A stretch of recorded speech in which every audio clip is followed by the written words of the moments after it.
Nobody ever taught you how to keep a house. Your house is not dirty because you are lazy, and it is not because you have no discipline. Nobody gave you the order. Everybody knows how to wipe a counter.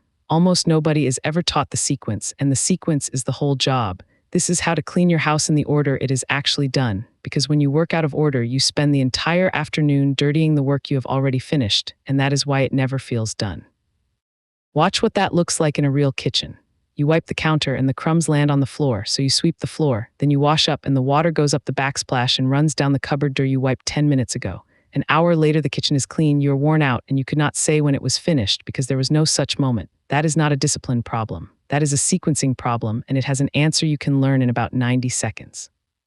I ran housekeeping floors for 30 years. Rooms went out on a clock and were checked afterwards by somebody paid to find what I missed, with a flashlight held at an angle.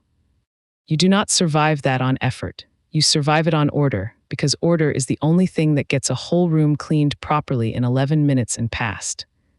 So here is the mistake almost everyone makes, and it is not the one you think. It is not the spray and it is not the scrubbing. It is that you clean by looking. You walk in, you see the worst thing in the room and you deal with it. Then you turn round and see the next worst thing. Cleaning by looking lets the room decide your order, and the room always hands you the order that makes you work twice. Here is the rule that replaces it, and if you take nothing else from the next 20 minutes, take this. Dry work before wet work, top before bottom, back corner towards the door. 3 laws, and every room in your house obeys all 3. I'm going to spend the rest of this video showing you exactly what they look like in your kitchen, your laundry, your living room, and your bathroom, and what somebody who does this for a living actually does that you have never been shown. And there is one object in your house that will quietly undo every single thing I teach you today. It is not a cleaner, and it is not something you have to go out and buy. Most people own 8 or 9 of them, and everyone is already dead. I will give you the 10-second test for it about halfway through, because if yours have failed that test, nothing in the middle of this video will work for you, and you would go away thinking the method was wrong. Before any of it, though, I have to tell you the thing that almost everybody teaching this leaves out, and it is the reason most people fail in the first week. There are 2 completely different jobs in a house, and they are not the same job. There is the reset, and there is the maintenance. Almost everything you have ever been told is maintenance, and almost everybody who goes looking for a video like this one needs a reset first. Maintenance is the loop, 1 load of laundry through the machine a day. Kitchen closed down every night, 10 minutes of putting things back where they live. It is small, it is repeatable, and it works beautifully, but it only works on a house that is already at 0. Maintenance is designed to hold a line. It cannot walk you back to the line from a long way behind it. So when somebody who is 3 months behind is handed a maintenance routine, here is what happens.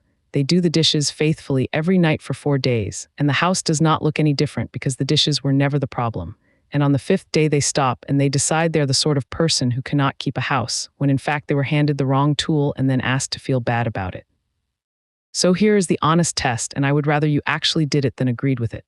Go and stand in your kitchen. Can you see the whole surface of your counter, all of it, from one end to the other? Then go and stand in the doorway of your living room. Can you walk in a straight line to the far wall without stepping over anything or moving anything out of the way? 2 questions. If the answer to both is yes, you need maintenance and you can skip ahead.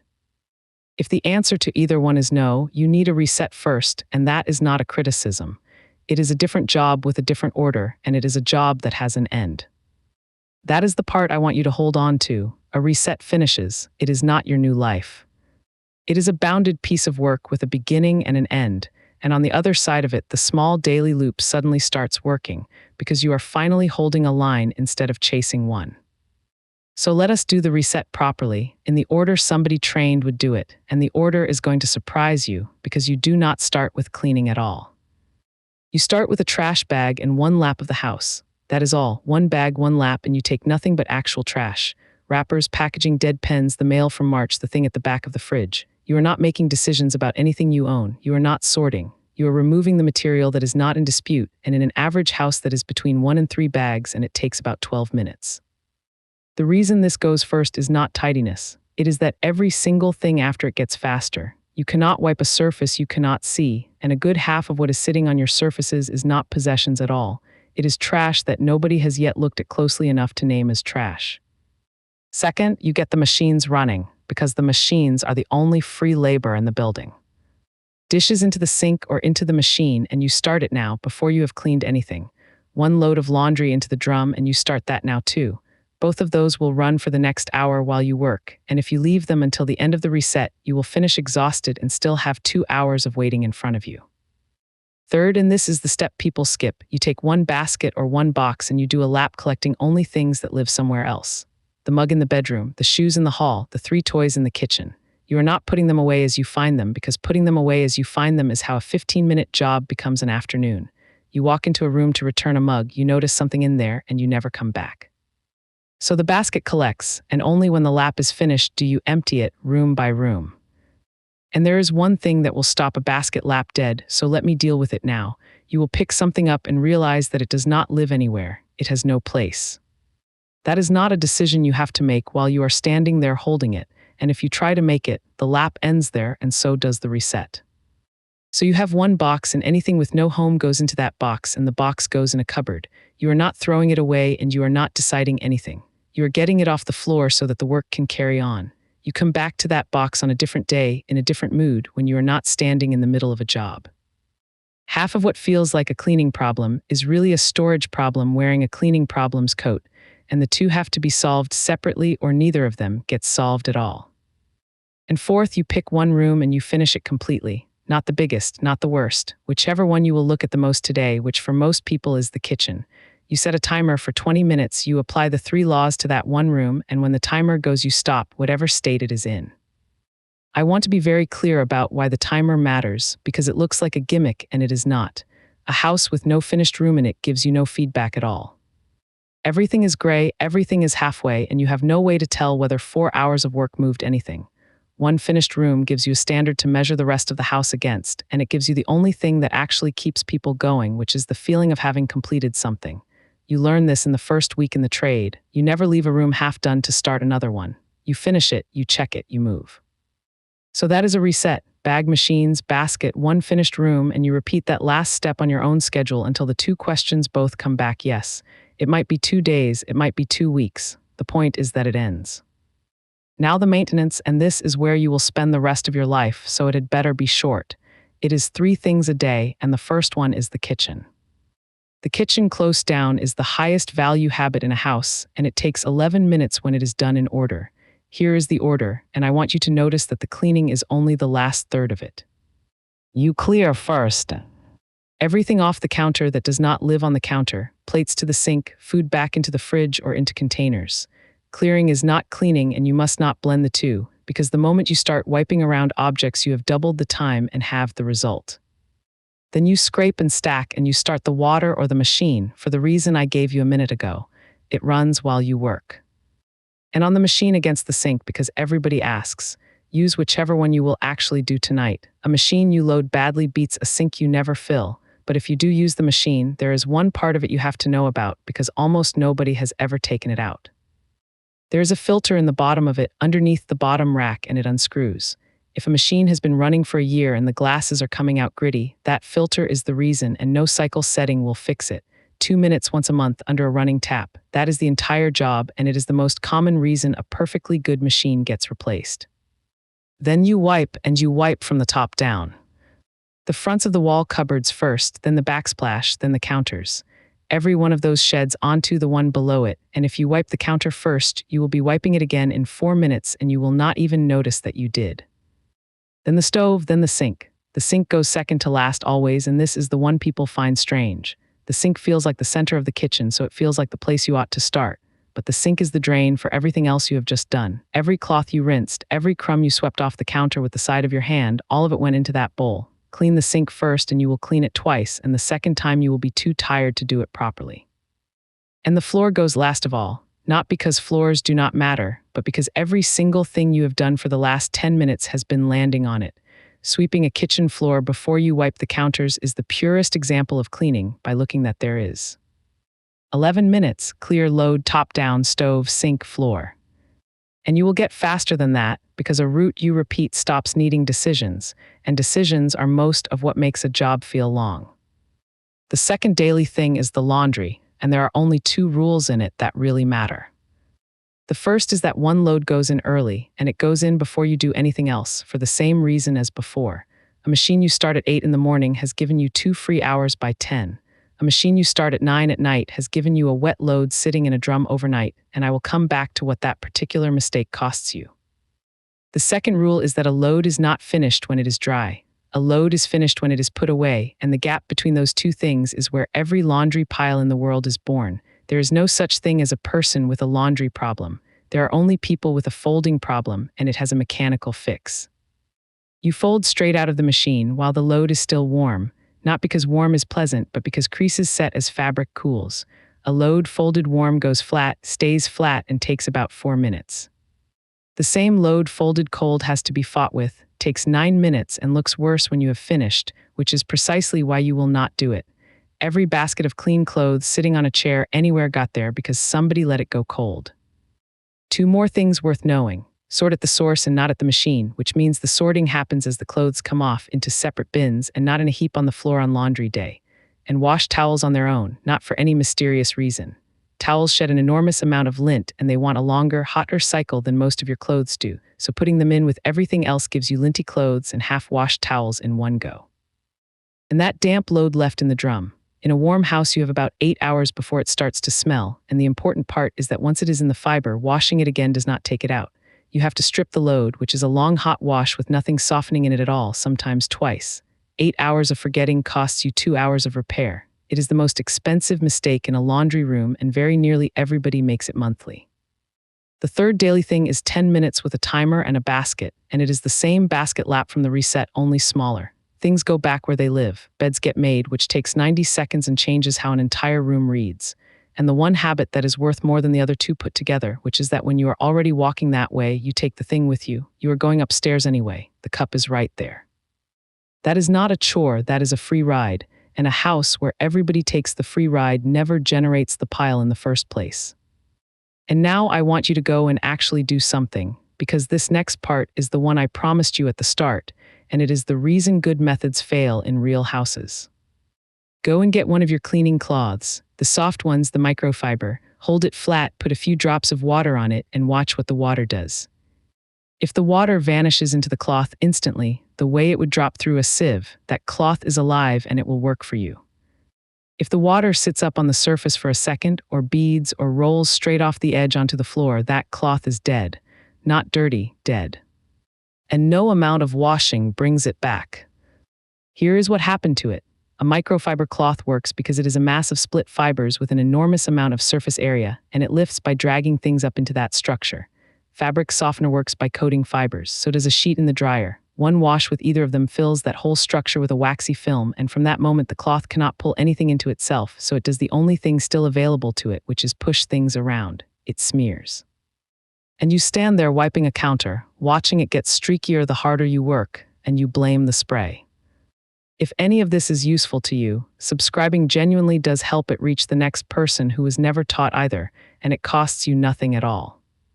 I have watched people spend years and a serious amount of money working through cleaner after cleaner looking for the one that does not streak, when every cloth in the house was finished and no product on earth was ever going to fix it. So 3 rules, and they are permanent. Microfiber gets washed on its own, with a small amount of ordinary detergent, and never with softener and never with a sheet in the dryer. It does not go in with towels because it will collect their lint and choke on it.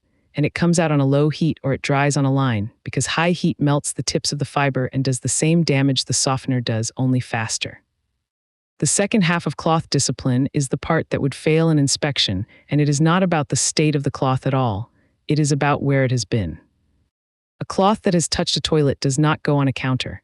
Not after rinsing, not after a hot wash, not ever. This is why every professional kitchen and every hotel in the world color codes, and you do not need to buy a system to copy it. You need 2 colors and 1 decision. One color lives in the bathroom and only ever touches the bathroom. The other color does everything else.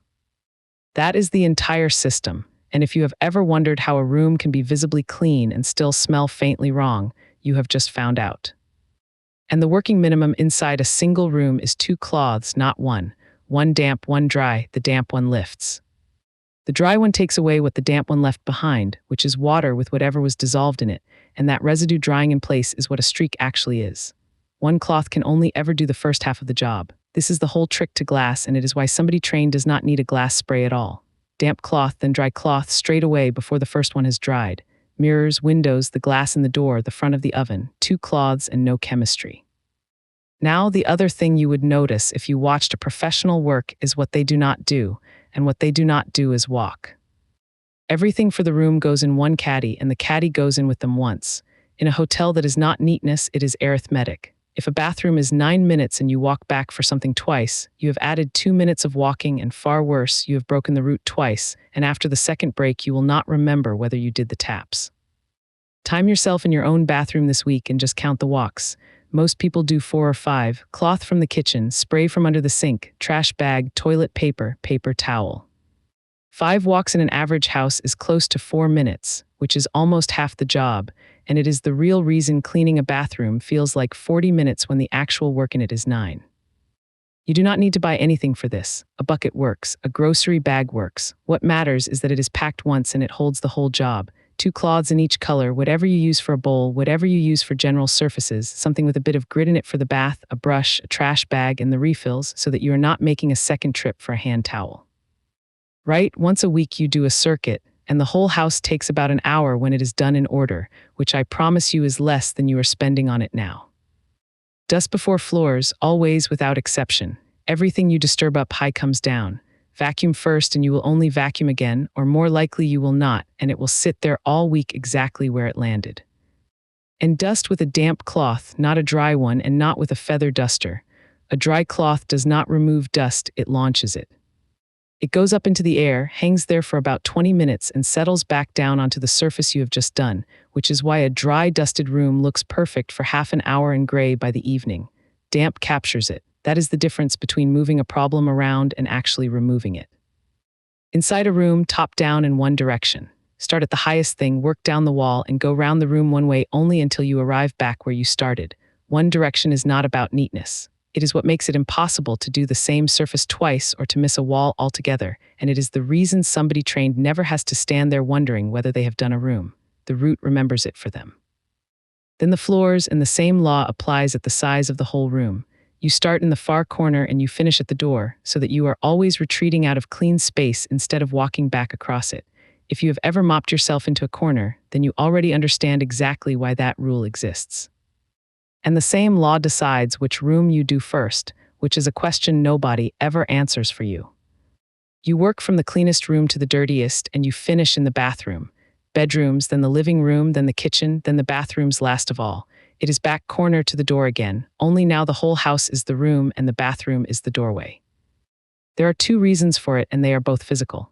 The first is that everything you carry with you, your clothes, your hands, the sole of your shoe, picks up whatever room it was last in, so a route that ends in the dirtiest room never carries anything backwards. The second is that the bathroom is the only room where you have to stop and change clothes, so putting it last means you do that once at the end instead of interrupting yourself 4 times. So if you take nothing else from this part, stop starting with the bathroom because it is the worst. Starting with the worst room is cleaning by looking at the size of a whole house. And here is what I would change about the deep jobs, because this is where most people are handed advice that guarantees they will fail. You have probably been told to do the light fittings, the blinds, the window sills, the baseboards, and the tops of the doors every couple of months, which makes it a 4-hour job, which means it lives on a list, which means it does not happen, and every 8 weeks you get to feel bad about the list. Do one of them a week instead, just one. Baseboards this week, light fittings next week, blinds the week after, window sills, the tops of the doors, the extractor cover, the fronts of the kitchen cupboards. It is 7 or 8 items on a rotation. It adds about 6 minutes to a circuit you were doing anyway, and after 2 months, every one of them has been done and not one of them ever turned into a project. Frequency is what makes a job small. A thing done every 8 weeks is always hard. The same thing on a rotation is never hard again. And now the bathroom, which I have kept until last on purpose, because it is the room where order matters more than anywhere else in the house, and it is the room where you will feel the difference the very first time you do it. A professional bathroom is not 9 minutes of scrubbing. It is about 90 seconds of applying, then a gap in which you do something else entirely, then about 7 minutes of work. And the gap is the part that nobody at home has ever been told to take. So you walk in with the caddy, and before you clean anything at all, you apply everything. Into the bowl and up under the rim, onto the walls of the shower or the bath, onto the taps and round the base of them, onto the sink. 90 seconds, no scrubbing at all, and then you walk out and you leave it there. This is the single biggest difference between a result at home and a result in a hotel, and it is the thing nearly every video about this comes close to and never quite names. You will hear somebody say that they let the cleaner sit while they get on with other things, which is exactly right, and then a number never appears. So here are the numbers. Something fresh from today wants about 5 minutes. Something that has built up over weeks wants 15. In mineral scale, the hard chalky white round the tap and across the shower screen in a hard water area wants 30, and it wants wetting again halfway through, because the moment it dries it has stopped working entirely and you are simply scrubbing a dry tap. That waiting time is not lost time. The waiting is the work. Everything that sits there is work you are not going to have to do with your arm, and the reason your bathroom takes 40 minutes and still has a ring round the bath is that you have been doing by force what 5 minutes of patience does for nothing. So use the gap, do the mirror, empty the trash, change the towels, top up the soap, lift the bath mat out. That is the dry work. It is genuinely 3 or 4 minutes of it, and dry before wet means it belonged here anyway. Then you come back and now the order, and it does not change. The mirror if you have not already done it. Then the sink and the surface round it, working outwards from the tap, and get right into the join where the tap meets the basin, because that is the first place an inspector looks, and it is the first place it all comes back. Then the bath or the shower, top down, the walls before the base, so that everything you release runs down into the part you have not done yet. Then the toilet, then the floor. The toilet is last, and that is not squeamishness. It is the same rule as the cloths one step up. Everything that happens at the toilet has to happen after everything else in the room, so that nothing which touched it, including your hands and your sleeve, travels backwards through the room afterwards. The bowl first with the brush up under the rim, then the seat and the lid, then the outside, then the base and the floor behind it, which is where the smell actually lives in almost every bathroom that smells.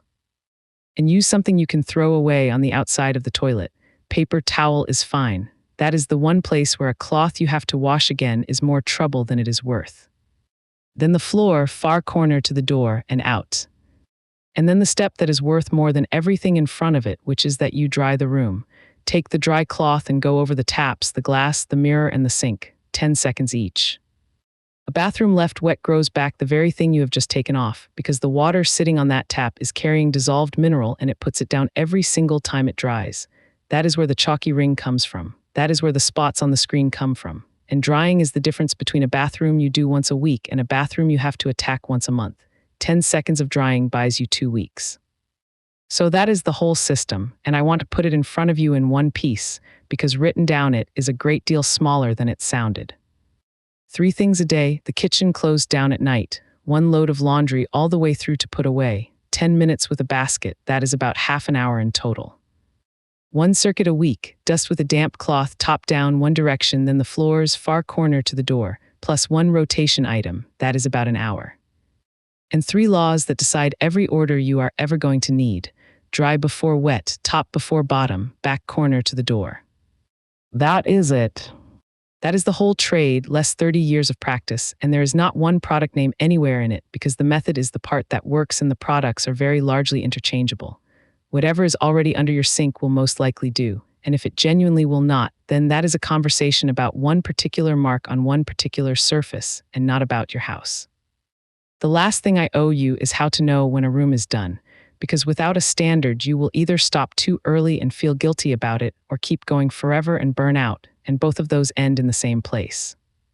So this is how a room actually gets checked, and all of it takes 15 seconds. Hold the flashlight on your phone flat against the counter and look along it, not down at it, because light at an angle shows you every smear and light straight down shows you nothing. Run a finger under the lip of the tap and under the handle of the fridge, because that is where hand oil collects and almost nobody ever wipes underneath anything. Look at the toe kick, the strip along the very bottom of the units, which is the most commonly missed surface in any kitchen anywhere. Look at the corner behind the door, and then stand in the doorway and breathe in, because a room that is clean smells of nothing at all. A room that smells strongly of flowers is a room where something has been covered over rather than taken away, and after 30 years, that is still the fastest test I have got. If those 5 checks pass, the room is done, not perfect, done. Those are 2 different standards, and you only ever needed one of them. Which brings me back round to where we started. You were never taught this, and there was never really any reason that you should have been. It is a trade. It gets taught to people who do it for a living, and it gets passed on in about 2 weeks to somebody who has been handed a route and a clock. There was never anything for you to work out on your own. There was only something that nobody handed you. So take the order: dry before wet, top before bottom, back corner to the door. Do the reset once and let it end. Then the 3 small things a day and the 1 hour a week. And if you want somewhere to put your hands tomorrow morning, it is this. Do not start with the room that is worst. Start with the sink because it is small, it is bounded, and it is the one surface in the house that you will stand in front of a dozen times before the day is out. Empty it, wash it, dry it, and then walk away and leave it. That is one finished thing, and every finished thing in a house is an argument against the story that you cannot do this. And go and test your clothes tonight before anything else, because that will take you 30 seconds, and it may be the only thing standing between you and a method that finally works.